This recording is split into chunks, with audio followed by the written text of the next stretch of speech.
CM Nayab Saini को मिलने ना देना राजनीति षड्यंत्र, प्रशासन और पूर्व मंत्री भी शामिल।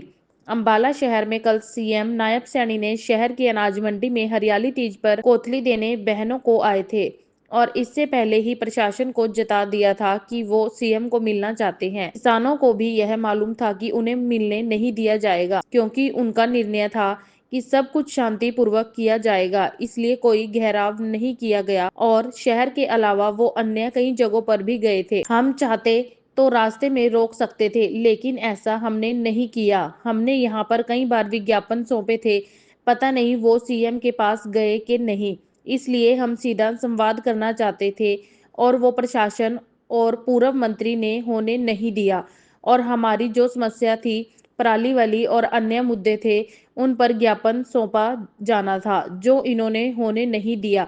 यह सब जानबूझकर किया गया है, यह राजनीति षड्यंत्र है। इकट्ठा तो इस वास्ते हुए हैं जो प्रेस कॉन्फ्रेंस रखी है। यो कल जो अपने नैब सिंह सैनी यहाँ आए थे, उन्हें ज्ञापन सौंपना था किसानों की जो दिक्कतें, चाहे पराली का मसला या पशुओं आवारा पशुओं का मसला या और भी काफी मुद्दे हैं जिनके ऊपर अपन बिल्कुल शांतिपूर्वक उन्होंने ज्ञापन सौंपना था। हम यहाँ आए, डीएसपी साहब ने मानू आश्वासन भी दिया भी आपके ऊपर बात होली मारी भी हाँ आपको मिलने का समय दिया होया या तो महा जी चलो ठीक है, बढ़िया बात है भाई। उन्हें मानू सेक्रेटरी साहब के दफ्तर बैठा दिया और हम वहां 2-3 घंटे बैठे रहे।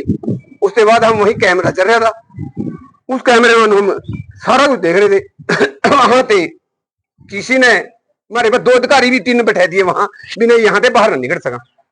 कोई बात नहीं, पहला भी इस तरह हमारी गल बथेरी बार होया या मनु झूठ बोल का कहीं भी एक जगह बैठा ले, उसके बाद कह दे भी हाँ थारा कम होगा, पर होंदा बिल्कुल नहीं है। क्यों ज्ञापन दिए ना कभी ज्ञापन पहुंचा या।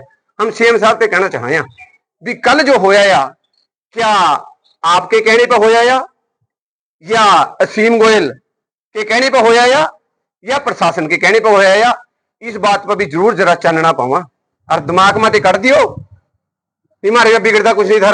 थारा पहला भी एन समार का जूत मारे, ठीक है।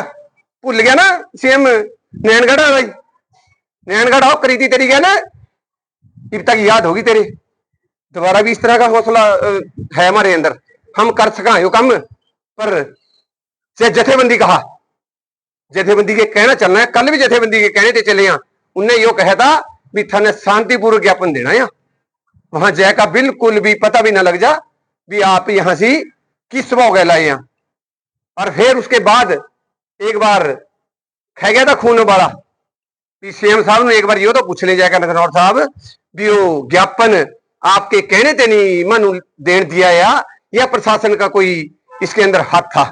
असीम गोयल का जो ये भी मेरे मंजीत जी कह गए हैं भी ये बहुत बड़ा घोटाला जो सूरजमुखी का होया या असीम गोयल का सरासर हाथ है इसके अंदर। एन ठोक का कह रहे हैं, पर्दाफाश करेंगे जरूर। और जो भी अधिकारी और जो भी इसके अंदर एमएलए चाहे कोई अफसर जो भी इसके अंदर आवेगा बख्शे कोई नहीं जानेगा। है बेनती है सीएम साहब नू भी सीएम साहब कहीं मानू ऐसा ना करना पड़ जा जो माने 2020 में करा था इस गल 2020 में जब आप नैनगढ़ के एमएलए थे, एमएलए ना नैनगढ़ का। हाँ आज हम सीएम हाँ, हम आपनू बहुत अच्छी तरह से जाना है और थमानू बहुत अच्छी तरह से जाना। जब एक बार ठान ली और जथेबंदी का कोई ऑर्डर रह गया फिर अंबाले थे सुक्का नहीं जान देंगे हैं। कभी यो सोचता हो भी यहाँ से बिना प्रसाद लिए चले जाएगा। इसी करके बेनती है जब जथेबंदी का ऑर्डर नहीं आता ना इतना तक कर दे कुछ नहीं है। और जब जथेबंदी का ऑर्डर रह गया ना भी घेरना भी आ और गड्डी का काली झंडियां बंदनियां बंदियां 2020 के अंदर खट्टर की गड्डी का झंडियां बंदियां काली और जुलूस कड्डा था खट्टर का आज तक याद कराया। और इसी तरह हम जो भी कोई सीएम हमारी गल किसानों की बात नहीं सुनने का है हम उस गल सारा कुछ करने जाना है। इसी करके बेनती है दोबारा काले झंडे दिखाने का मौका ना दे दियो। अगर किसानों की बात नहीं सुनांगे काले झंडे भी दिखावांगे और विरोध करेंगे दोबारा। ना कोई एमएलए और ना कभी सीएम हमारे मनी आने का है। बेनती है वाहिगुरु जी का खालसा वाहिगुरु जी की फतेह। क्या कहना चाहेंगे सर हमारे चैनल के बारे? आज जो यहाँ भारतीय किसान यूनियन शहीद भगत सिंह की प्रेस वार्ता हुई है वो इस विषय को लेकर हुई है कि कल हमारे माननीय सीएम नायब सिंह सैनी जी यहाँ प्रदेश की महिलाओं को कोथली देने आए थे, जिनमें से निकला कुछ नहीं। जैसे उनके पुराने वादे होते हैं, वो बीजेपी की फितरत है कि बातें बड़ी बड़ी, निकला खोदा पहाड़, निकला चूहा वाली बातें होती है।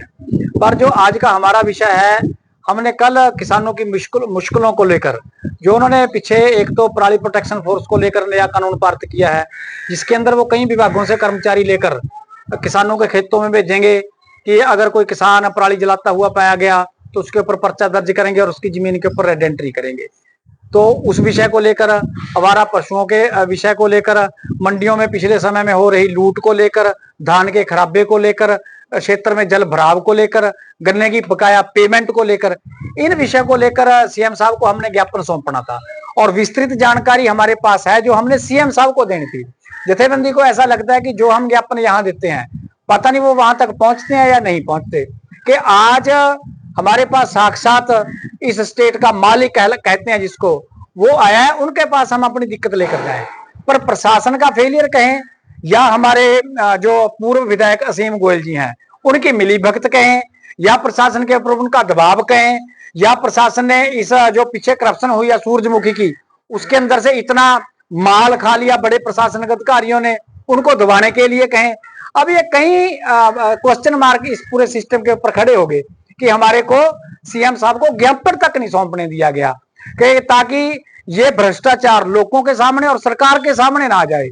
हमारे जथेबंदी ने आज से 4-5 दिन पहले प्रेस कॉन्फ्रेंस करके ये बात बोल दी कि हम शांतमय ढंग से सीएम साहब को ज्ञापन सौंपना चाहते हैं और अपनी मुश्किलें बताना चाहते हैं। और हमने उन ज्ञापनों के अंदर इनके समाधान भी बताए थे कि कैसे सरकार का किसानों का आपसी समन्वय से इनका समाधान निकाला जा सकता है। सो इन विषयों को लेकर ये ज्ञापन सौंपना था। प्रशासन हर बार की तरह झूठ बोलकर टरकाता रहा, हमारे को लारे लप्पे लाता रहा। अगर प्रशासन को इस बात का वहम हो कि हमारे को पता नहीं था, हमारे को 100% पता था कि प्रशासन हमारे को झूठ बोल रहा है। पर जैसा जथेबंदी का फैसला था कि शांतमय ढंग से हमने ज्ञापन देना है, अगर कोई नहीं सुनेगा तो ना सुने। वो त्योहार को देखते हुए सांस्कृतिक प्रोग्राम था, उसके बाद गुरुद्वारा लखनऊ साहब भी गए। अगर प्रशासन को यह लगता है कि हमने इनको यहाँ रोक लिया, हम रास्ते में रोक सकते थे, पर जथेबंदी का ऐसा कोई फैसला नहीं था। हम जो बात कहते हैं सिर्फ उतनी बात करते हैं और प्रशासन अक्सर झूठ बोलकर हम मामले को टालने का प्रयत्न करता है। हम आपके माध्यम से ये कहना चाहते हैं कि सीएम साहब इस बात के ऊपर स्पष्टीकरण दें कि आपको प्रशासन ने रोका, या आपको असीम गोयल ने रोका, या आप खुद नहीं मिलना चाहते थे, या आप किसानों के मसलों का हल ही नहीं करना चाहते। इस बात के ऊपर सीएम साहब खुद स्पष्टीकरण दें। और विपक्ष वालों से भी ये कहना चाहूंगा कि मुंह में जीरा रखकर मत बैठे। आप भी प्रदेश के भाग्यधारी हो, आपको भी लोगों ने वोटें पाई हैं। ये आपके मुंह में जो जीरा जमा है इसको निकालें। अगर अब मौका मिल गया, आने वाले समय में नहीं जनता मौका देगी। सो ये जो मिली भुगत करके लूट हो रही है, इसको उजागर करने के लिए सीएम साहब को ज्ञापन देना था। एक बात और कह देना चाहते हैं, अगर किसी के मन में ये बहम हो कि हमने इनको रोक लिया, हमने इनको बातों में उलझा लिया, बातों में उलझाने हमारे को भी आता है। झूठ बोलकर काले झंडे हम भी कहीं भी दिखा सकते हैं, पर ऐसा करेंगे नहीं। हम संस्कृति प्रोग्राम होने की वजह से नहीं, अक्सर हमारे ऊपर एलिगेशन लग जाता है किसानों ने काले झंडे दिखा दिए। हम बात का हल निकालना चाहते हैं, मसलों का समाधान चाहते हैं, इसलिए सीएम साहब से अपील करते हैं कि जल्दी इस विषय के ऊपर संज्ञान लेकर पूछा जाए और हमारे को बताया जाए कि किसने हमारा ये ज्ञापन लेने से रोका, और क्या आप इसका समाधान नहीं चाहते, वो भी स्पष्टीकरण दें। धन्यवाद। दास्ताने हरियाणा न्यूज अब उपलब्ध है 1100 प्लस डिजिटल केबल नेटवर्क पर and Android based DTH smart set top box, सभी OTT प्लेटफॉर्म। 24 लाइव देखिए हमारे सभी सोशल मीडिया पेजेस पर। अधिक जानकारी के लिए विजिट करें www.dastaneharyana.in पर।